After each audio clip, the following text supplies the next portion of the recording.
It's my privilege to introduce Norwalk Public Schools Deputy Superintendent, Mr. Tony Daddona.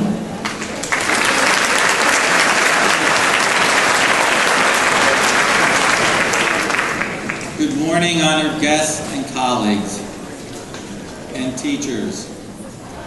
I hope everyone had a wonderful summer with your family, with your friends. You traveled, and now you are back to Norwalk Public Schools with energy. As we begin this new season, we have many new things going on in Norwalk. Our world language teachers have been busy writing curriculum for grades 6 to 12. Our social studies teachers are also rewriting our curriculum. We have new curriculum in language arts, K-5, and we will continue with our 6-12 language arts curriculum and, of course, our K-12 math. So a lot has been going on in Norwalk over the summer, and I know that with our dedicated teachers, we will continue to engage our students, and you will be creating exciting lessons tailored to meet the needs of all of our individual students. Welcome back, and we're all looking forward to having a great year. What I'd like to do right now is we have many new staff. This is unique to Norwalk. I think in the many years I've been here, I haven't been able to ask our new teachers to please stand so we could give you a Norwalk Public Schools welcome.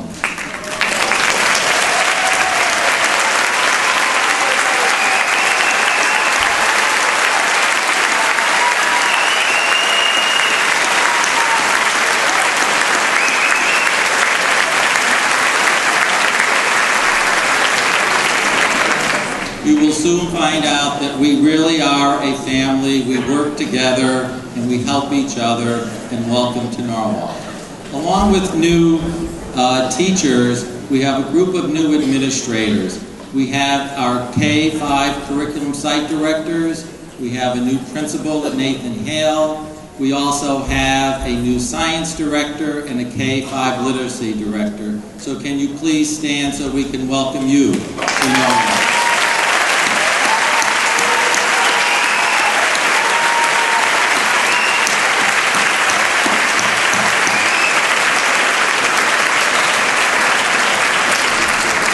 We are very happy to have some board members here today.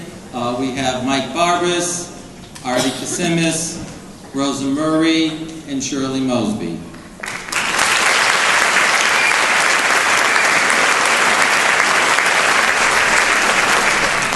The next person I like to introduce has been a person who's worked on the Board of Ed, but what is unique, he's been so supportive of all our changes. He's always there for us, Mike Lyons.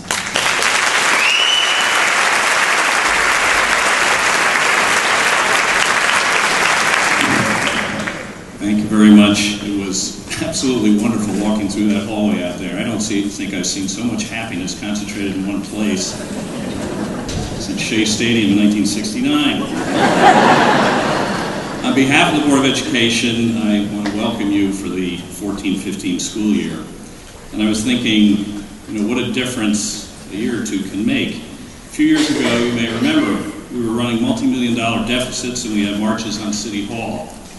Now we're running surpluses. We were laying off teachers a few years ago. Now I was so happy to see we're hiring teachers and aides and curriculum and instruction experts. We didn't have our curriculum together.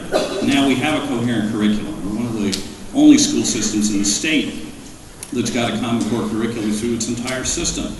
Other schools are talking about, should we do this? It's a passe question we've already done. We've addressed special education, personnel evaluations. Briggs School a couple of years ago was a backwater that some people were saying we should close down. Now it's a state turnaround school making progress. Our school system a couple of years ago was a K-12 system. Now we have initiatives in the work for pre-K, for after-school programs, and the first P-Tech Academy with IBM in the entire state at Norwalk High School. Our school system is not only on rebound, I really believe we are heading for great things. The board and Dr. Rivera have been working on both the forest, our strategic plan, and our goal of closing the achievement gap by 2020, and the trees, Things like getting Wi-Fi into all of our schools, putting defibrillators in our schools, which were installed this week, and security improvements, which I know is important to people. We have $2.6 million allocated for security improvements in this year's capital budget. We've also worked on building a better partnership with the NFT. You may remember that Bruce and my predecessor occasionally had a disagreement or two. Dr. Rivera and I talk all the time with Bruce. Bruce and I have breakfast now and then to chat, and we don't throw food at each other. And that's not only helped with contract matters, but it's with educational ones too, such as the really exciting initiative jointly between the board and the union for the Literacy for Parents for Their Children program. And we're going to keep those lines of communication open. This was a watershed year for me personally regarding the Norwalk schools. After 21 consecutive years of having one or more of my 3 kids in the schools, my youngest graduated from Norwalk High in May, and she moves into her college dorm this Sunday. Then arrives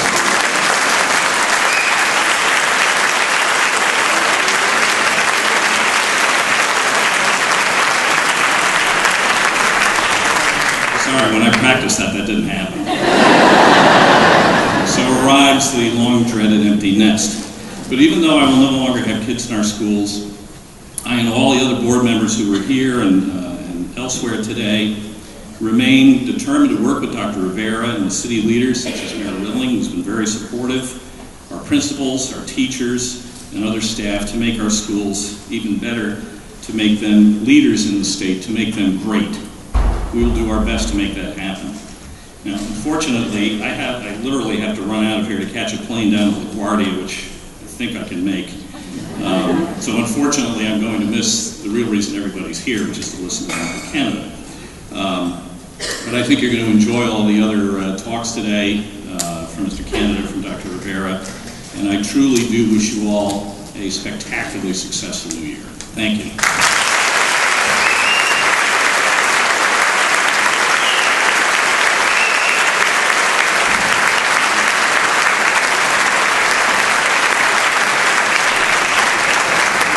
Thank you, Mike. Our next speaker is no stranger to all of us and a colleague, Bruce Mellion.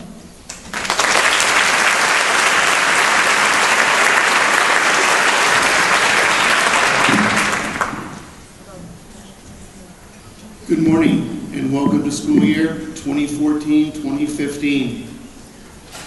404 days ago, a new chapter began the history of the Norwalk Public Schools. And now we are on a course towards greatness under the leadership of Dr. Rivera.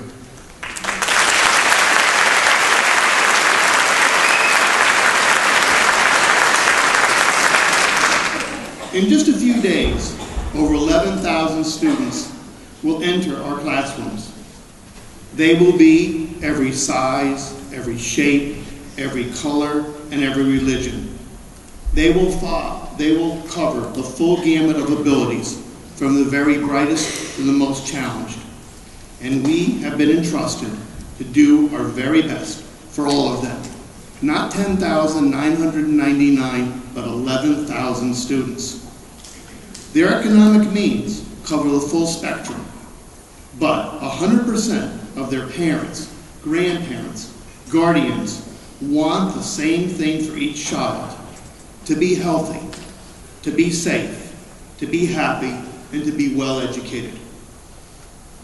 I would further most strongly suggest that all parents need support in how to effectively work with their children to reinforce what we are doing, and we must do better in this regard as a school system, as a state, and as a nation.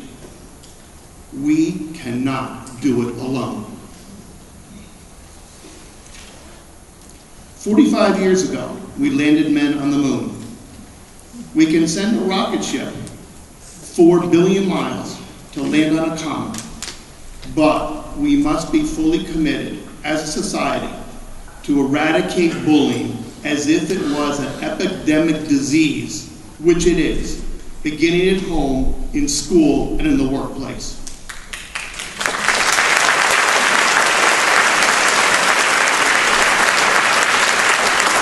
Bullied children have a far more difficult time reaching their maximum potential. In 85 years, it will be a new century, and most of the students we teach will see that day. What we do each and every day will have a profound impact on each of their lives. We have an obligation to do everything we can to educate them so they can enjoy fully successful lives. Your passion, your commitment, your dedication, your skills, your intellect, your patience, and your calmness will all be tested every day. But when they graduate and they say thank you, you have received your greatest reward. It's an honor and privilege to represent you. Have a great year. Thank you very much.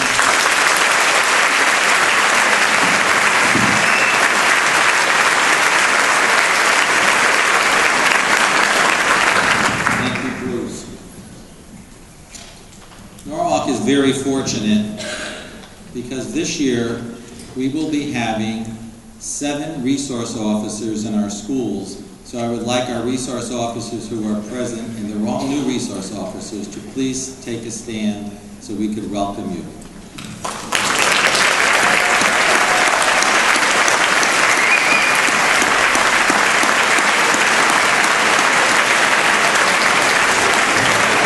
Love the lights. Norwalk Public Schools has been supported, and without the support of our mayor, we would not be where we are today. Let's welcome our mayor, Harry Rilling.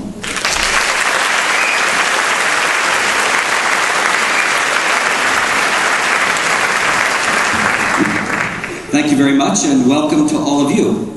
You know, I stood outside last year as a candidate welcoming everybody, and this year as mayor. And I heard 2 things that resonated over and over again. The first one was, boy, the summer went by so quickly. But the second one was the one that really counts. I would say thank you for what you do, and over again I'd hear, we do it because we love it. And that's what makes Norwalk Public Schools and the staff who take our children day in and day out, that's what makes us so great.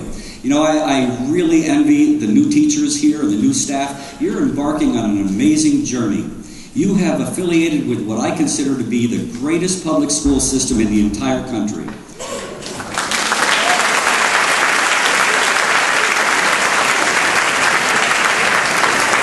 And one of the reasons I know that is because I was a student at Jefferson, Tracy, West Rocks, and Norwalk High. Now notice I didn't say I was a really great student, because I wasn't, believe me. But my children and my grandchildren are also attending Norwalk Public Schools, and I couldn't be more proud.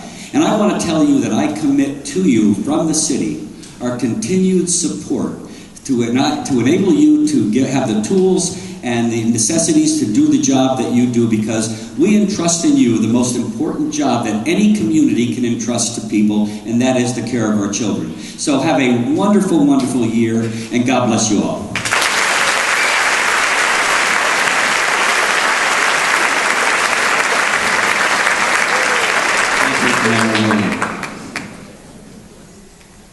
As you know, I've been in Norwalk for many years and have worked for many superintendents. But I'd like to introduce our superintendent, who has brought a new life to Norwalk, a new spirit to Norwalk, and a new direction to Norwalk. And it is my honor to introduce our superintendent, Manny Rivera.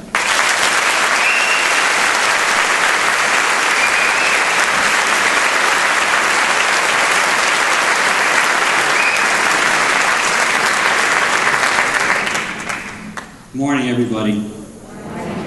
Well, the old Norwalk machine that chewed up 5 superintendents in 6 or 7 years didn't get me.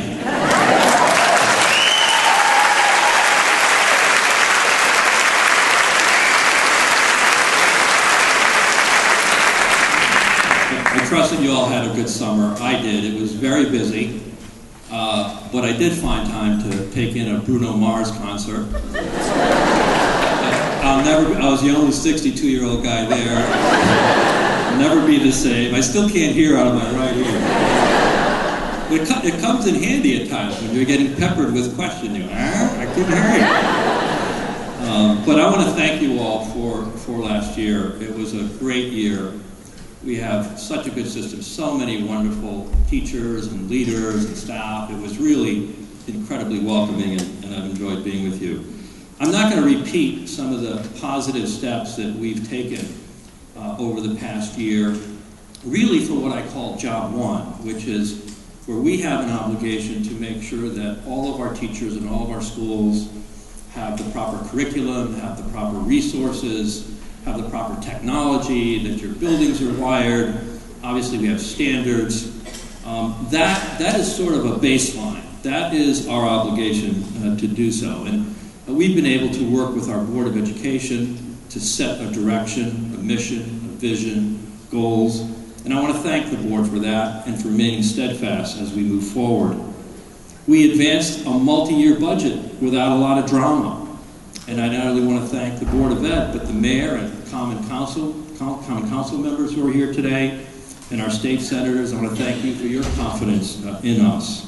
Obviously, a new K-5 literacy program, over 4,500 laptops, major improvements in communications. I also enjoyed getting out to our schools. Space travel with the young people at Columbus, going to these incredible performances at our high school just blew me away, and participating in a number of events. And I always love to come and read to students, so don't hesitate to stop inviting me. School safety is also something that's been of primary importance for us. And it goes beyond just making sure that our facilities are in the right kind of shape, that we have intercom systems that work and locks that work, but really how we as adults respond to issues. And when we see something, we say something, and we convey that to our young people, because the safety of our children, your safety, is all of paramount importance. This summer was very busy. We doubled the number of students in our summer school programs, K-3 students who really benefited from an additional week, so gave 5 weeks of summer school programming. We embarked on what we call a Norwalk Early College Academy. Mike Lyons mentioned pre-K through grade 14 system, which is ultimately what we want to do. And I've got to thank Dave Levinson from Norwalk Community College for taking the leadership to help advance that.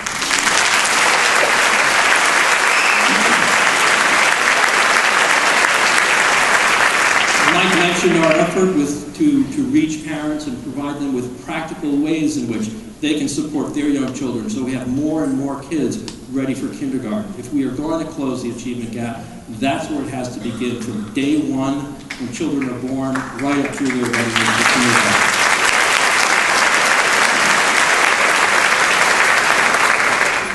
Construction being completed at Naramake and Rowayton.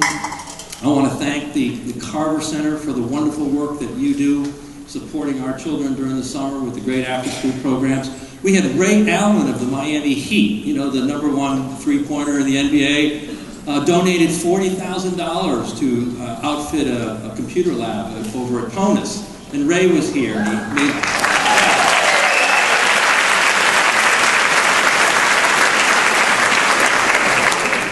A lot of foundations are coming back to us. Some have been with us, stepping up to the plate. I cannot thank enough our key partners, whether they be from Norwalk Acts and the Norwalk Children's Foundation to GE, General Electric, Pepperidge Farms, I mentioned the Norwalk Children's Foundation, the B Foundation, Nellie Mae, and a special thanks to the Dalio Foundation, which has provided a huge influx of funds to help us add key staff at our elementary schools and for after-school programs for us.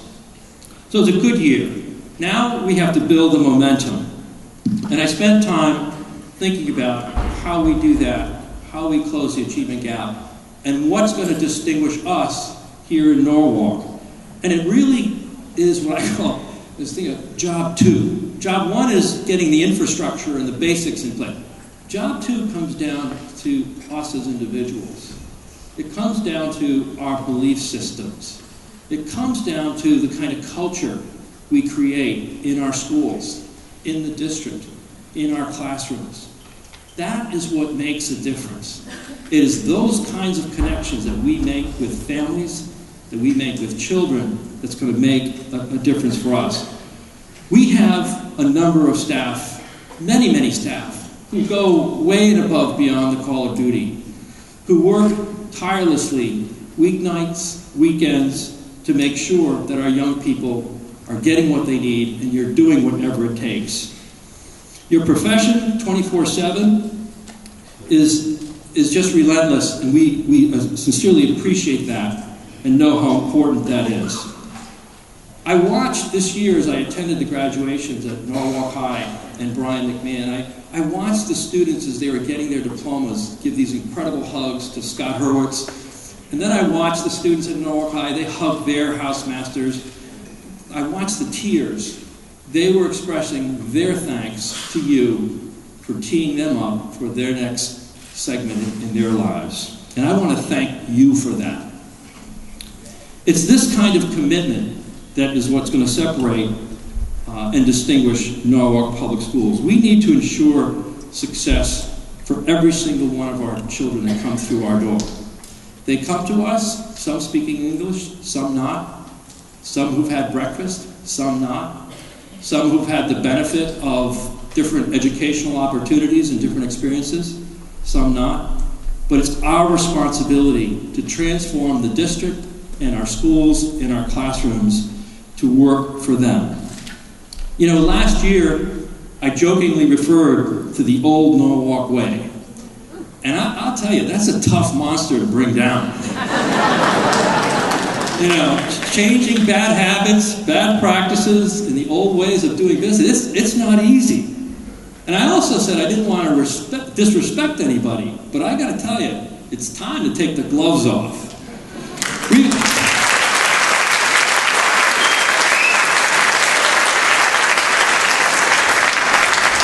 We can no longer tolerate the old way of doing business when we know that some of our students are getting shortchanged.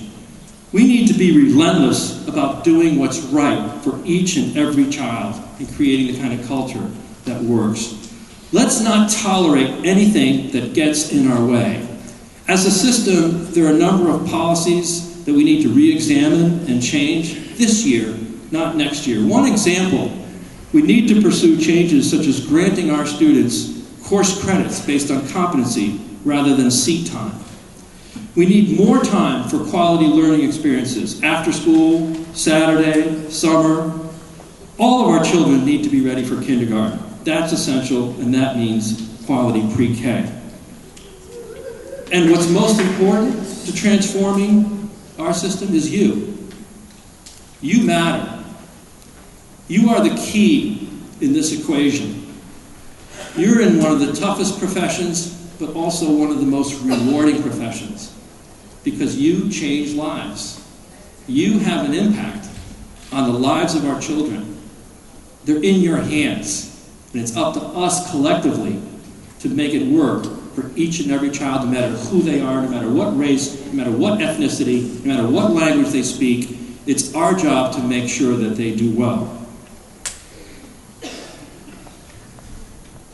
We can't give up on our young people. We can't say, he failed. We can't say, he's just not responsible. Rather, we need to say, what's not working? Let's try something new. That's why we're here. Let's not say, this kid can't learn, or this student isn't going to make it. Let's not accept that anymore. If you hear that from a colleague, tell them to find another profession. Tell them to go up on Route 7 and go to a plant that makes widgets. You turn the on button and little things go along the assembly line, and if it falls off, you hit the off button. But let's not hit the off button on our kids. Let's make sure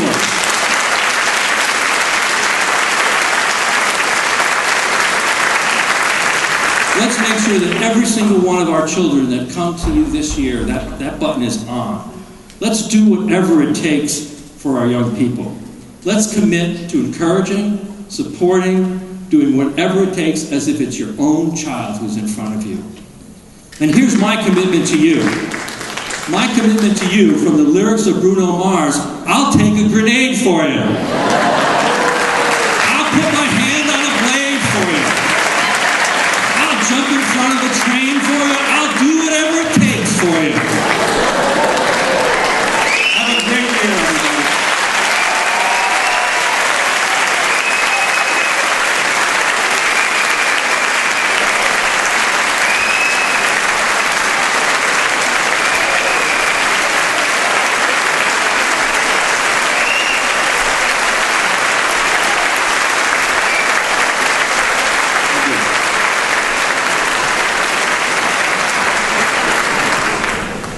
It is with great pleasure that I introduce a longtime friend, a guy who's been an inspiration to me. He's just been awesome. Met him 40 years ago, this month actually. He's known as the former CEO, president of the Harlem Children's Zone. He's really just an incredible stand-up person, as well as a dynamic, internationally and nationally known leader in the field of education. Please join me in welcoming Geoffrey Canada.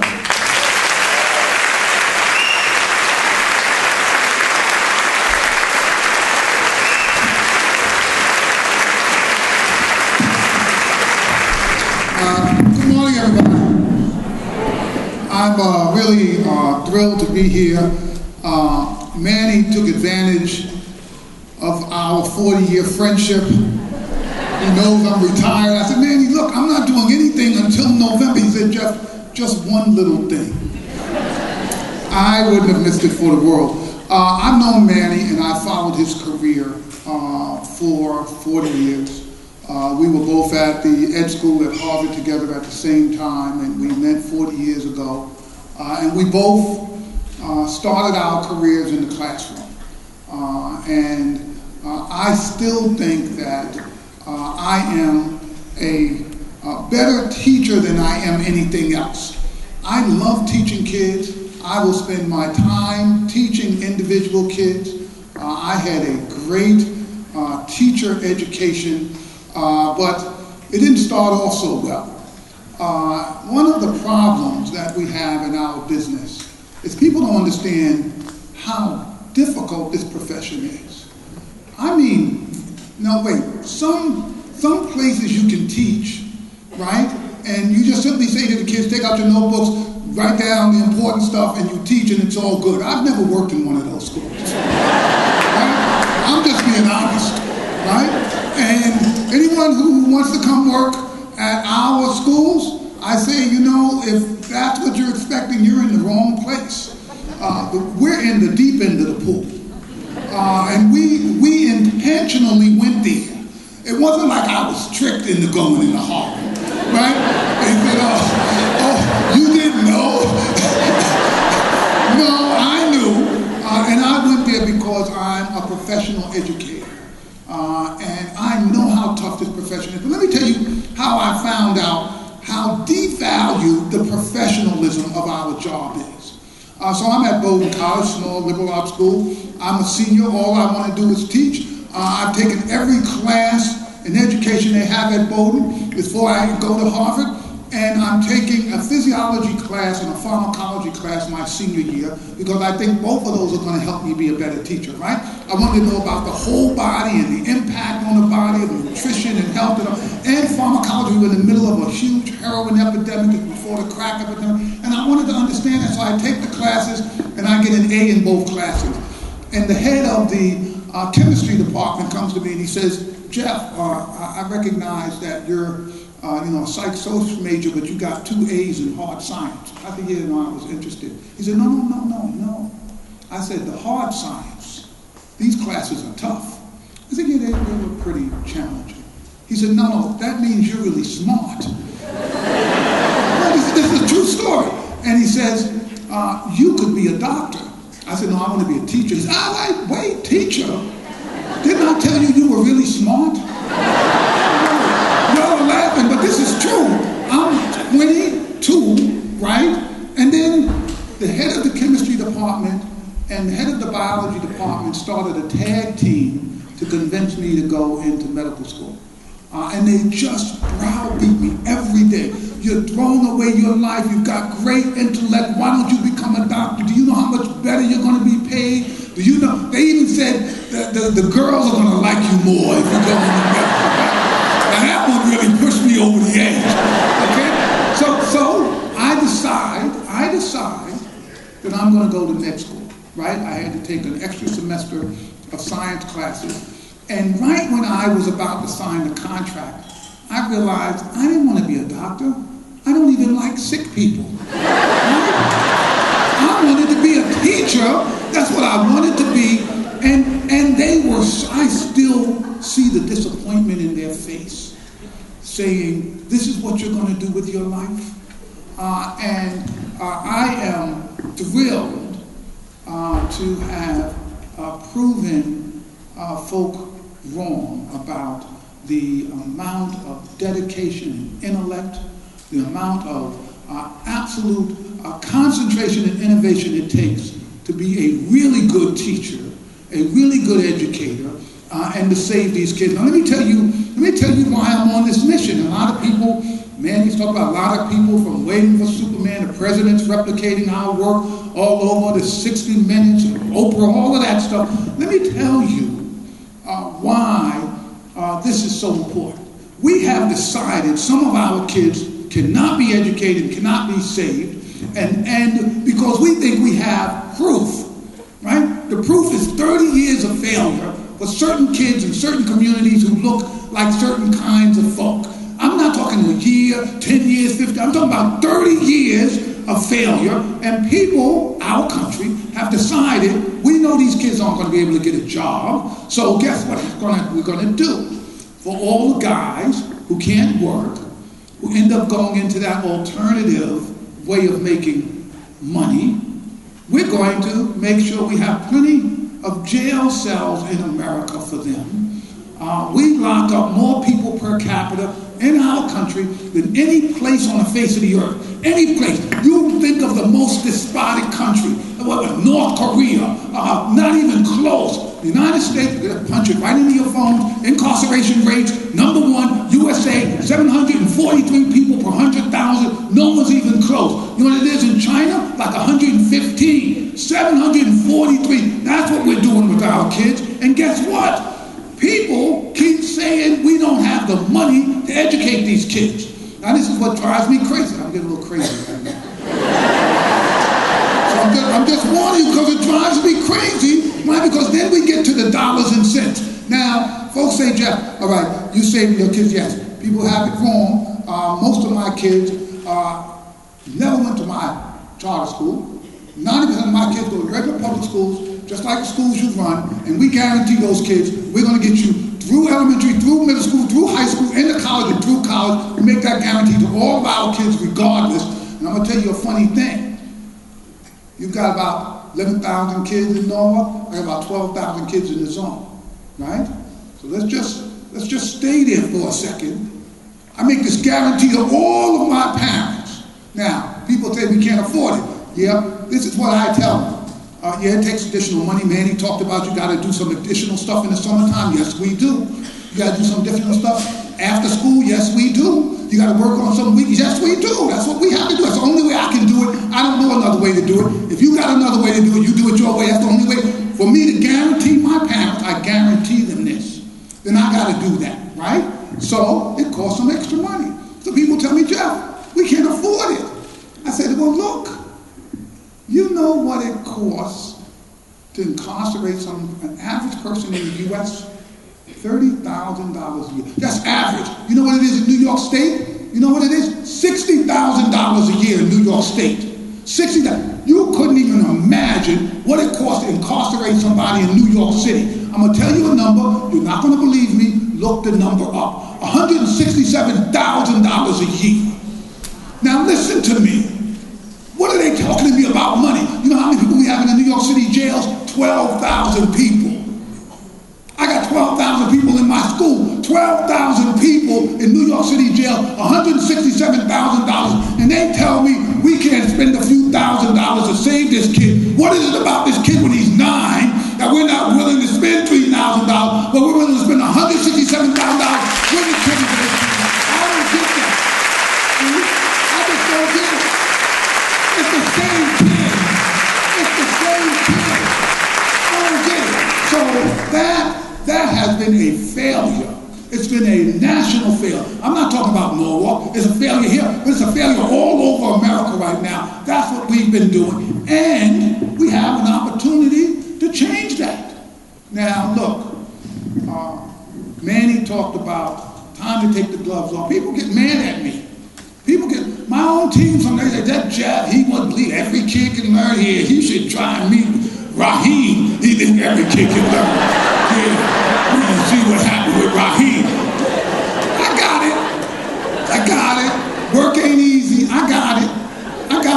But let me tell you something about having two things that you need to get this job done. These are going to be the two things Manny's going to need. He's going to need the resources, and he's going to need the time. Now, resources you heard me talk about. You heard him mention it. I want to talk about something different time. You're not going to turn around Norwalk or any other city in a year. Now, you can make great changes, you can get things going, but that's not the way this thing works. See, I've been at the same place, right? We started this work with Harlem. No one wanted to live in Harlem. That was 18 years ago, right? It took me about 12 years to get this thing going. So this is what happened. So people saw me 10 years ago. They like, yeah, that Harlem Children's Zone ain't that. What's your goal? I'm getting my kids in college. Yeah, how many kids you got in college? I had like 150 kids. Out of all those kids, that ain't nothing. I said, yeah, but next year I'm gonna have more. Now, you fast forward. I have over 1,000 kids in college today. Now, you know what? Not an applause line. I'm going to tell you what happens to a community, right? Mr. Mayor, I'm going to tell you what happens to a community when people begin to see this different vision. When you have 150 kids in school from Harlem, someone asked a kid in Harlem, you going to college? Yeah, no, I can't. You know anybody goes to college? I think there's this girl that lives on 148th Street in college, right? I mean, what do they know? Could you go to college? No, you have to be a genius to go to college. You know how many have 1,000 kids in college? All those kids come home, you know, those kids did this summer. They all worked in all my programs in the summer. All my kids grew up. It looks like every kid in Harlem is in college. Now you ask a kid, can you go to college? They're like, she's in college. I know if she's in college, I could go to college. That's like no brilliant person right there. It changes the way kids see their future. See, before Harlem was a place that guaranteed you didn't go to college. Now, Harlem's like a place it guarantees you do go to college. So all those things you say, you better do your homework. You know why? Because it's going to be hard for you to go to college. That means something now. It didn't mean anything 10 years ago. You can't act like that. You get that on your record, that's going to hurt you going to college. That didn't mean anything to a kid 15 years ago. They knew they weren't going there. This sense of high expectations is real. Now look, people are upset with me about this whole college thing. People are upset with me that we have one goal in my program, one, to get our kids into and through college. Everything else is a preliminary indicator that we're heading in the right direction. But people say, Jeff, what's wrong with vocational schools? Nothing. What's wrong with military service? Nothing's wrong with military service. Nothing. The armed services, fire, police, nothing. But that's for somebody else's kids. That's not for my kids. They say, well, what if it sounds a little elitist? But let me tell you, this is going to be controversial. Let me tell you what I learned whenever I'm faced with something I didn't know what the right answer was. Right? Because you could be, yeah, that college thing, but I'm not sure. So let me tell you what I learned. When you're in doubt, do what rich people do. I know it's controversial. But let me tell you how I got there, right? I have to work with I have to raise a lot of money. So that means I have to work with a lot of rich people. I tried raising money from poor people. I'm just saying, it didn't work for me, right? So now I know a lot of rich people. And look, guess what I noticed? Every single one talking 100%. One goal for their kid, college. One, every single one. I've never met one where another goes, wait a second. All these kids? Yeah, every kid, they expect to go to college. Now, my theory is, if you work with kids, right, you should have the same expectations for those kids as you have for your own kids. And my wife, Yvonne, and I, we have 3 grown kids. And we had the same expectation for all 3 college. 2 of my kids went to college, 1 didn't. But we had the same expectation for all of them. By the way, I'm going to tell you something a little disturbing. If you have 3 kids, one of them not going to do the right thing. Don't go asking your spouse, what did we do wrong? Nah, it's just the way it is, right? But this idea of high expectations is important and it's serious. It's important and it's serious because it changes the way you interact with a kid. When you don't, see, let me tell you what happens when I lower the expectations. I got a group of teachers right now sitting there saying, they expect me to get this crew to college. As soon as I tell them there's plan B, they say, oh, y'all guys are on the plan B, right? But guess what happens when you've worked in one place as long as I have? 30 years. I realized there were a lot of kids I never thought would make it. I just didn't. I know that every kid, I look out here, every kid but this one. I know. Do you know how often about 50% of the time I'm wrong? About 50, so I don't want to concentrate on 50% of the time I'm right. 50% of the time, I thought that 7th grader wasn't going to make it, and they made it. And I'm thinking to myself, who gave me the right to decide that for that kid? Why should I be? That's not my right. So, we got one standard. We're pushing all of our kids to get there. The work is not easy. So let me leave you with 2 things. The first is that we have to realize that we're involved in science and art. We don't have all the answers as educators. We are still inventing the answers for some of those kids that everything else has failed with, right? And we just say, well, look, we try, I don't know what to do. But that is, you know what the fault has been? When you don't know what to do nothing, right? Fail them, right? You just got an F. I didn't know. No, when we don't know what to do, we gotta start thinking. We gotta start using all those at the most. Look, the amount of education in this room is staggering, right? When I think of all of the degrees, it is staggering, right? We have to use all of that intellectual power to solve these problems. We have to be able to think outside the box. Here's the biggest challenge with educators, right? My oldest boy is a patent attorney, and I tell him, education is the only business that you don't need patent attorneys. You can't give away a good idea, right? Right? People aren't going to steal it. They're not going to say, oh, you're successful, let me go see what you're doing. But I will tell you this. For every place there is a failure, there is a same kids, same environment, someone is being successful. How come we don't know and capture that? Because we're convinced we're going to do what we did, and we're not going to think outside the box. Let me tell you about outside the box and how my whole life was changed by one teacher thinking outside the box.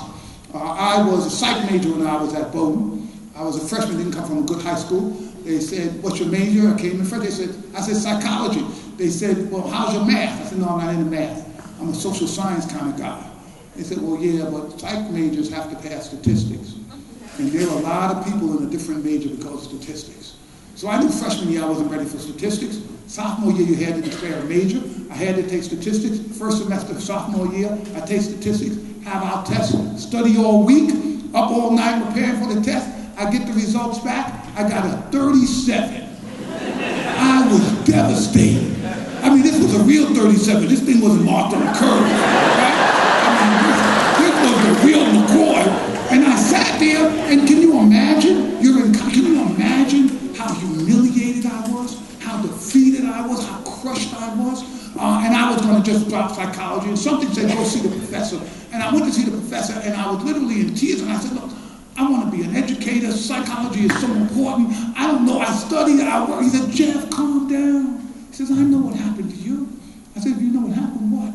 He said, it was the slant. I said, what do you mean it was the slant? He says, you're going to get this, you're a psych major. All of our textbooks are written by real people. They have their own biases. The biases come up in their writing. I call that the slant. This textbook we're using has a particularly strong bias. It's working for everybody else in the class. It's not working for you. I want you to use a textbook written by an author with an opposite bias to see if it works. I said, and he said, no, let's try a little experiment. Tonight's chapter, I want you to read it in the old book, do the problem, see what happened. I read the chapter, did the problems, I didn't get it. So I want you to read the same chapter in the new book, do the problem, see what happens. I read the chapter, did the problems, I got it. I said, look, I understood. He said, well, we got finals coming up. 3 chapters left. Just to be sure, read them in the old book, do the problems, see if you get it. Read the chapters, did the problems, I didn't get it. So I want you to read those same exact chapters in the new book, do the problem, see if you get it. I read the chapter, did the problem, I got it, took the exam, got an A on the exam, and passed the class. So the next semester, I was sitting in a perception class when it suddenly hit me that, you know what? That didn't have anything to do with a slant. This guy got me to read 2 books. Right? And I was furious, right? He took advantage of my sophomoric mind with that whole slant thing. And it wasn't until I was a teacher myself that I understood the brilliance of this man. Here he had a kid in front of him who had tried hard and failed miserably. What do you do with a kid like that? You know what every other teacher would have said? You got to work hard. But this guy knew my ego was so damaged, I had given up. And he had to find a way to hold my ego intact and to get me to work twice as hard.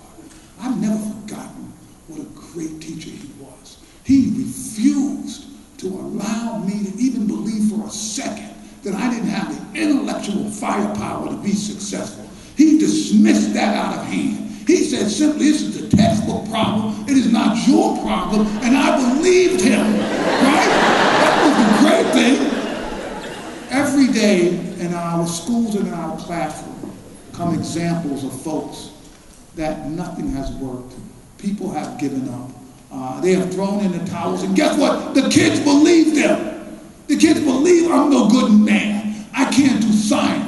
I can't write well. And we've allowed these kids to believe this, so it becomes a self-fulfilling prophecy. That's not what great teachers do. So this idea of thinking outside the box is one thing. Now I'm going to leave this last thing before I close, which is that we've got to make sure we use all tools to save kids.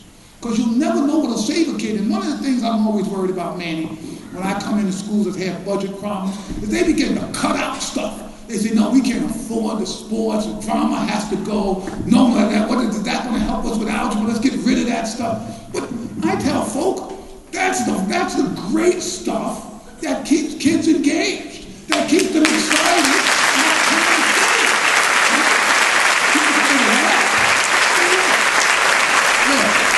In the Bronx, there were like, 6 kids who lived for algebra, right?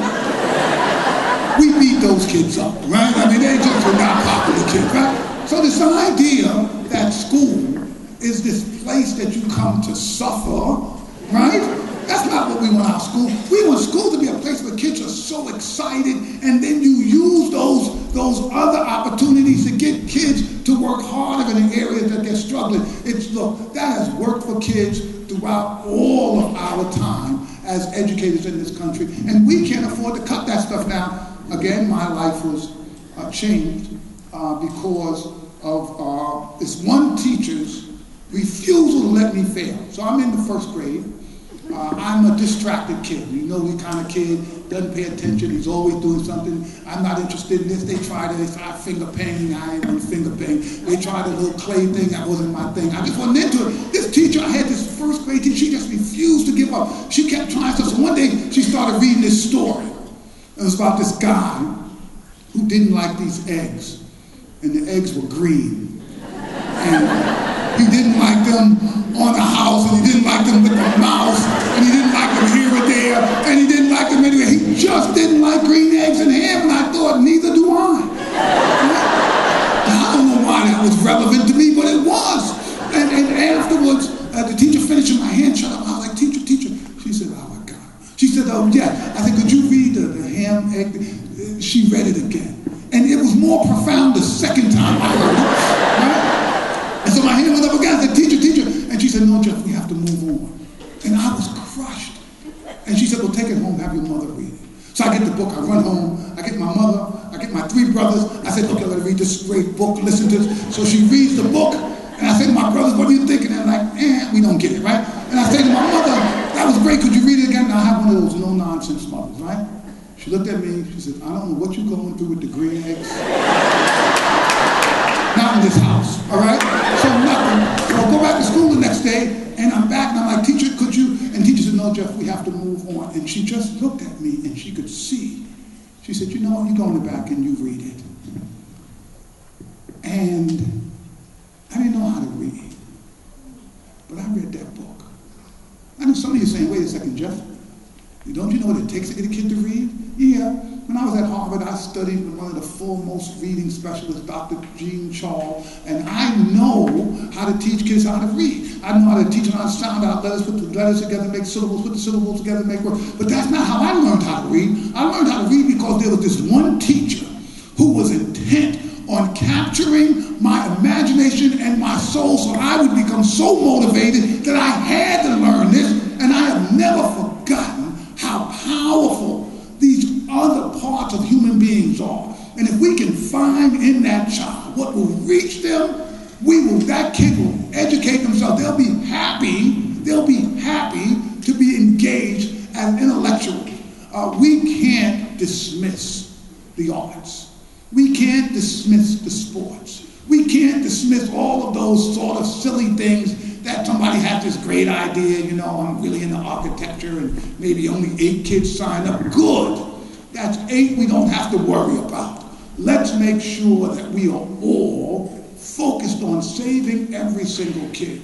Now let me close with a poem. I write poems for advocates, and this particular poem I've written really has to deal with the fact that we've got to be prepared to stand up and fight. Look, schools fail because there's a quiet conspiracy, right? People know what's going on. People know bad stuff is happening. No one says anything, right? Like, oh no, I don't say anything. I don't cause any trouble. These kids don't have a second opportunity in their life. We're all they got. We've got to be prepared to stand up for them. Despite what happens, my kids, we just had a kid shot 2 weeks ago. My kids live with these violence. They live with the social problems at home, family problems, all of that stuff. But it doesn't mean as an educator that I'm not going to educate them, but it does mean I'm going to have to fight for what's right. So when it comes to budget time, I'm going to fight. When it comes to making sure that we hold people accountable, I'm going to fight because these kids have no one else to fight for them except us. So let me close with this poem called Take a Stand. Maybe before we didn't know that Corey is afraid to go to school, the store, to roller skate.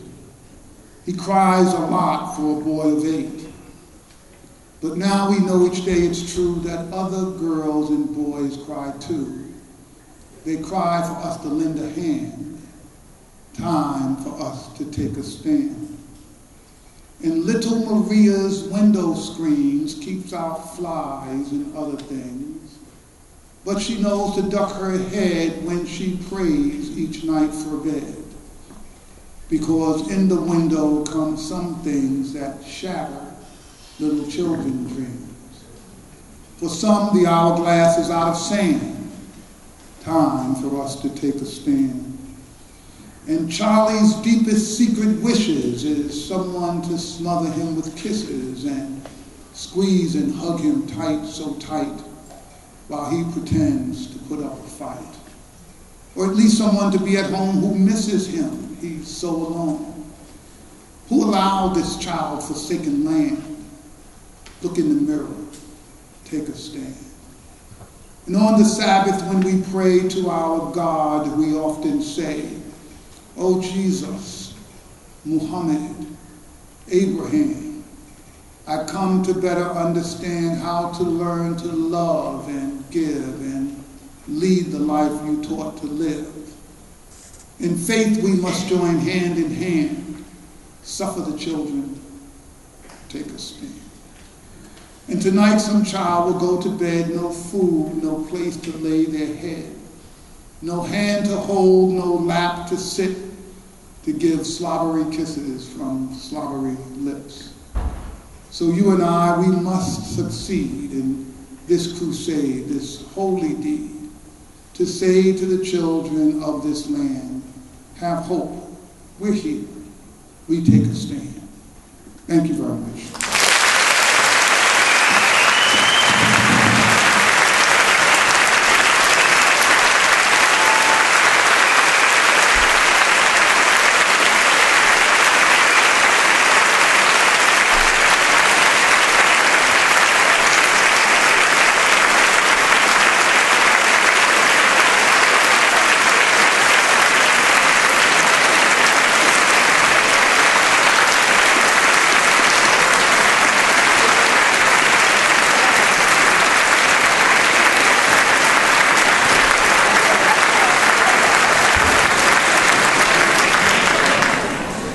Geoffrey, thank you so much for coming and for your words. And to all of you, let's have one of the best professional years of our career. Let's make it one of the best years for our kids, and let it be the beginning of every other year that will be even greater. Thank you. Have a great year, everybody.